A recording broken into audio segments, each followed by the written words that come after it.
Ito ang 2026 Mitsubishi Versa Van GLX two-wheel drive manual transmission. Ito po ang bagong labas na van ng Mitsubishi.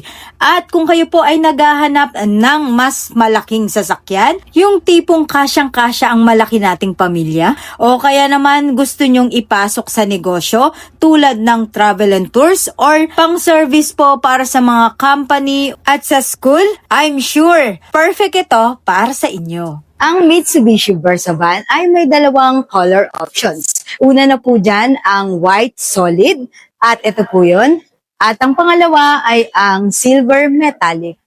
Magandang araw, my name is Joanne Tusing and welcome back to my channel. Sa mga interesado naman po sa unit na to ay pwede po kayo mag-enquire sa Mr. ko na si Jusur Paco. Sales Executive po siya dito sa Mitsubishi Sukat at ilalagay ko po ang kanyang contact number dito sa screen. Nandito po tayo ngayon sa Mitsubishi Sukat para i-walk around itong bago nilang van, which is the 2026 Mitsubishi Versa Van. So tara, simulan po natin dito sa front fascia. So dito po sa front grille, naka-gloss black finish po ito, pati itong mga gilid po. Then dito sa gitna, naka-matte finish siya. And meron po tayo ditong malaking Mitsubishi emblem. Pagdating naman po dito sa headlamp, naka-multi-reflector siya. Maliwanag talaga pag ginamit natin. Mas madali natin makita yung daan. Then, ito po yung ating park light, turn signal light. Kung mapapansin nyo, very attractive din po itong design dito sa gilid na naka-chrome finish po. Dito naman po sa baba yung ating tow hook. Nakakatulong ito upang ma-recover ang ating sasakyan once na-stuck or na-trap po tayo sa daan. Pag-usapan naman po natin ang under the hood. Ang engine po nito ay 2.5 liter variable geometry turbocharger diesel. May maximum power na 129 PS at 3,200 RPM. Pagdating naman sa maximum torque, ito ay 356 Nm at 1,200 to 2,000 RPM. Kaya naman, kayang-kaya kahit puno pa ito ng sakay. Ang transmission nito ay 5-speed manual at may fuel tank capacity na 65 liter. Ang ating side mirrors po ay naka-black finish and manual fold po ito. And dahil nga po GLX variant to, kaya yung ating door handle ay naka-black finish and pati dito sa ating sliding door.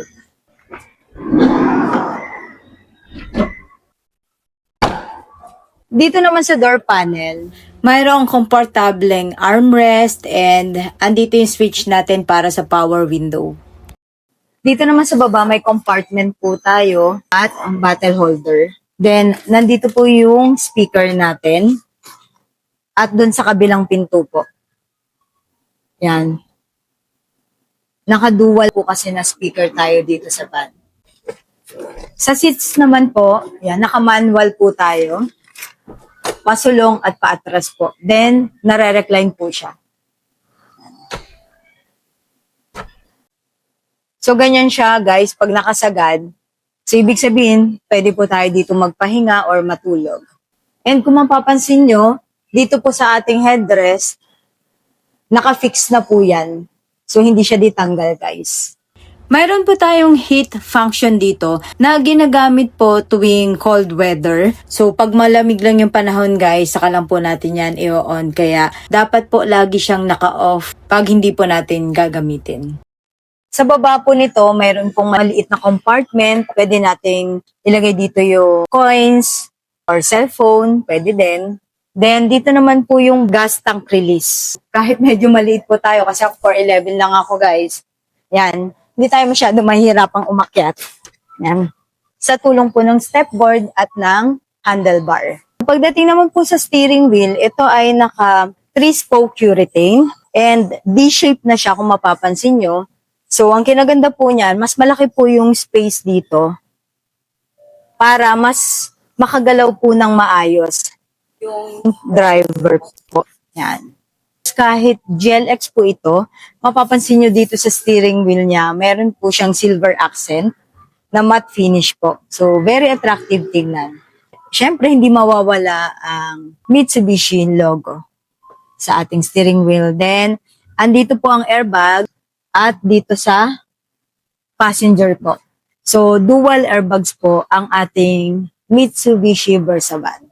Ito naman po ang stock natin para sa lights. And dito naman sa kabila yung sa ating wipers. Nandito rin guys yung auto para sa headlamp po. Pwede nating iset ng auto yan para automatic po na magbubukas ang ating headlamp once na inabutan po tayo ng dilim sa daan. Ito po yung susi natin dito sa Versa van. Manual key lang po siya and sususian lang po natin dito.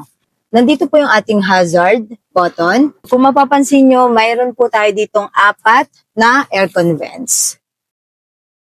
Pwede tayong maglagay dito guys ng mga gamit.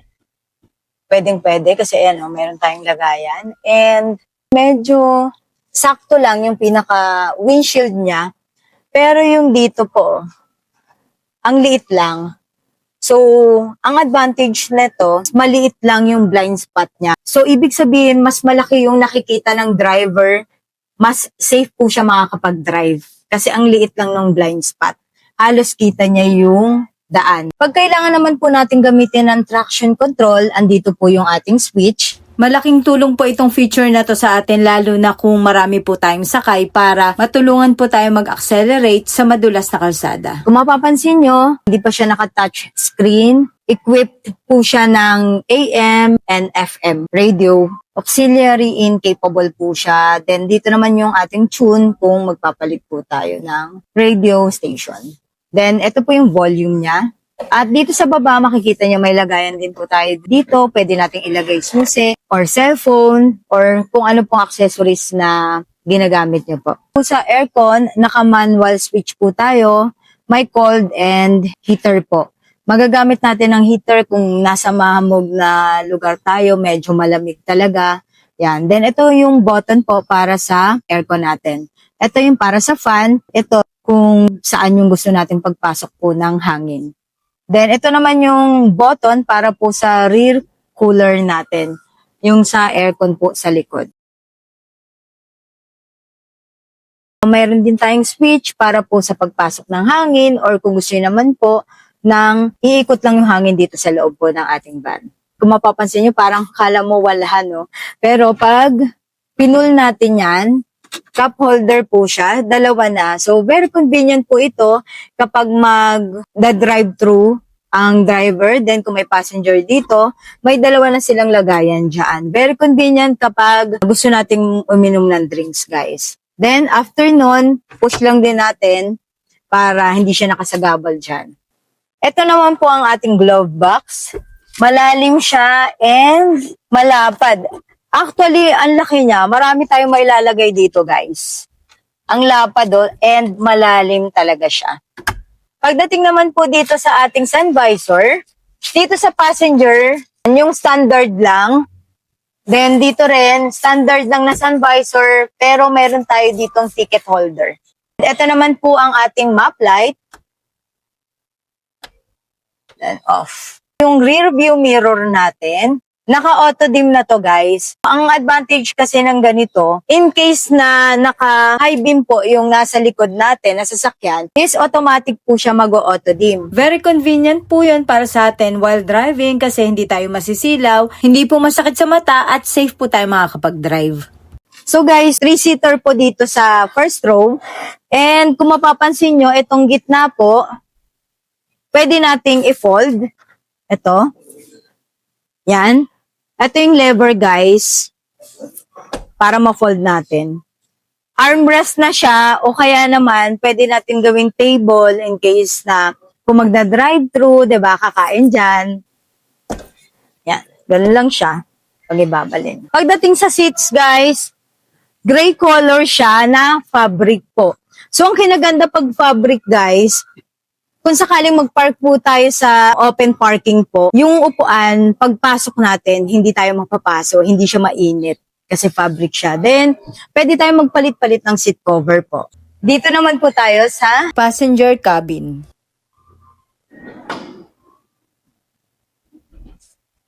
So, pagpasok po, kahit medyo mataas siya, ay meron namang pong stepboard. Medyo yuyuko lang tayo ng konti. Etong mga seats sa side, nafo-fold po siya. So, kung di natin siya gagamitin, i-fold lang po natin. Then, kung ano po yung gagamitin natin, yun lang po yung buksan natin. So, katulad nito, lalo na po pag may mga papasok pa lang, much better na naka-fold po itong mga to para mas madali pong makapasok dito sa loob and makaupo. Then, pag may papasok na pong panibago, saka po natin ito ibaba. Yan. Ganyan lang po siya kadali pag gagamitin na natin yung chair. Kung mapapansin nyo guys, very convenient siya ibaba kasi automatic po siya na bubukas, magi-stand dito. Tignan nyo guys. Yan. 'Di ba? So, napaka-easy lang niya. Pag i-fold naman po, dito lang, sa sandalan niya, then angat lang po natin. Automatic din po siya. Yes. Ito pong ating Versa van ay mayroong 15-seater. 3 po dun sa harapan, then 12 po dito sa loob. So, 3, 6, 9, 12 po. Sa backseat naman po, mayroon po tayo ditong handle. In case po na biglang napapreno si driver, mayroon po tayong mahahawakan dito para safe po yung mga nakasakay dito sa likod. Ito pala guys, pagpasok nyo po dyan, bukod sa stepboard, nakakatulong din po ito handlebar. Para naman po sa aircon, ito yung switch natin dito sa likod. May pagpipilian po 1, 2, or 3 yung lakas po ng buga ng hangin. Then, ito po yung ating mga aircon vents. Marami siya, 2 dito sa may bandang harapan. At sa gilid, 1, 2, 3, 4, 5. So, Bawat upuan meron. bawat row po ay may aircon vents. Then, mayroon din tayong cabin light. Ito po. Pagdating naman po sa legroom, ayan, medyo malaki pa yung space. Sa akin kasi, medyo maliit na ako. Malaki pa talaga yung space sa legroom. Pero mamaya papakita ko sa inyo yung kay Juicer. Kasi 5'6" po siya. Kung ilan pa po yung space na matitira. Kung gaano pa kalaki. Then, ito naman po sa ating headroom. Ang height po ni Juicer ay 5'6". Then, ito po yung space pa na matitira sa legroom. At ganyan naman po sa headroom. Kung sakali naman po marami tayong sakay na bata, pwede nating i-lock ito. Ito yung ating child lock. Then, mayroon tayong lock dito. In case na nakasakay na lahat ng passengers, ay pwede na nating i-lock yan. Lahat po ng seats dito guys ay mayroon pong mga seatbelt. Ang wala lang po ay ito pong 3 fold and tumble seats. Dahil default po siya. So, pwede siyang gamitin or pwedeng hindi. And para naman po sa safety ng mga bata, mayroon po tayo ditong child seat isofix. Yan, in case na kailangan po natin, dito lang po sila sa harapan. Sa first row po. Para po sa additional na lagayan, ay mayroon po tayo ditong map packets. Yan, itong mas malapad din, meron ding maliit. Dito naman po sa likod, mayroon po tayong third brake light, which is nagbibigay ito ng extra visibility pag nagbe-brake, especially in bad weather conditions. Kaya mas maganda rin nakalagay siya sa taas para kahit yung pangatlong sasakyan or pangalawang sasakyan ay mas madali po tayong makikita. Mayroon po tayo ditong Versa van decals. So, malalaman talaga natin na ang model po na ito ay Versa van dahil dito. Then, dito naman po yung ating plaka. Meron siyang plate lamp dito. Para mas madaling makita, additional ilaw rin po siya. Ito naman po yung ating lift gate applique. Manual key po siya. Disusi siya guys kung gusto natin siyang i-lock. Then, manual din po natin siyang bubuksan. Ayan. Pre-press lang po natin to dito. Para maiangat po natin itong lift gate. Dandahan lang, baka mayroon tayong matamaan. So, ganyan siya. And ito naman guys, yung lever na nakikita nyo, yan po yung handle na pwede nating, yan yung pinaka-lever na pang-open po kung nandito tayo sa loob po ng Versa van.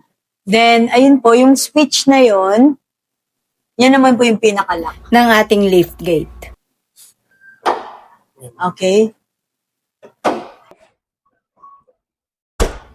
Ito po yung pinaka-lock niya.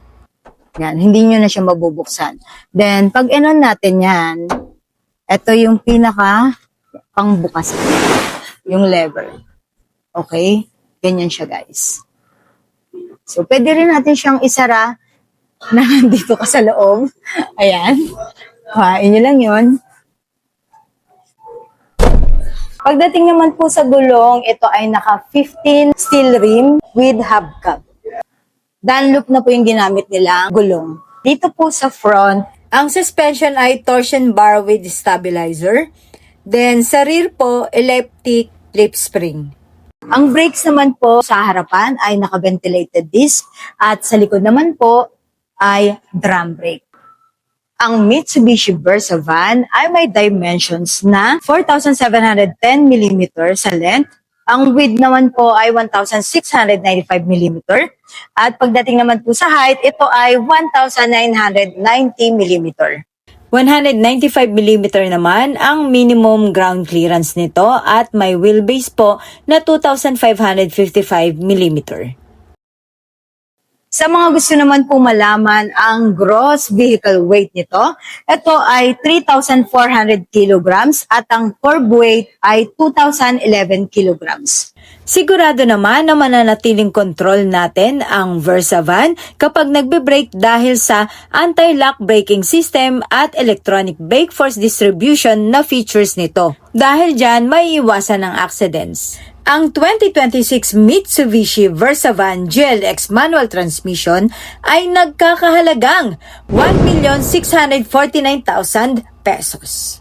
Para naman po sa mga followers ko sa Facebook, TikTok at subscribers ko po dito sa YouTube channel, kung kayo po ay mag-a-avail ng unit na to kay Juser Paco, ay may additional freebies po kami na ibinibigay. At ang mga ito ay dual channel dashcam, golf umbrella at early warning device. Ulitin ko guys, ito ay additional freebies lang. Bukod dito ay may matatanggap pa po kayo na standard freebies na galing po sa dealership. Kung interesado naman po kayo na mag-apply sa promo ng Mitsubishi Versa van, ay mag-message or tawagan nyo na po ang contact number na nandyan sa screen. Nang sa ganon ay matulungan po kayo ni Juser Paco sa inyong application upang ma-approve. Kung sa tingin nyo po nakatulong ang video na to ay paki-like and share na lang po. At kung hiling nyo po yung mga ganitong klaseng content ay mag-subscribe na po kayo para ma-notify po kayo sa mga upcoming videos ko. That's all guys. Thank you for watching. Hope to see you again on my next vlog. God bless everyone.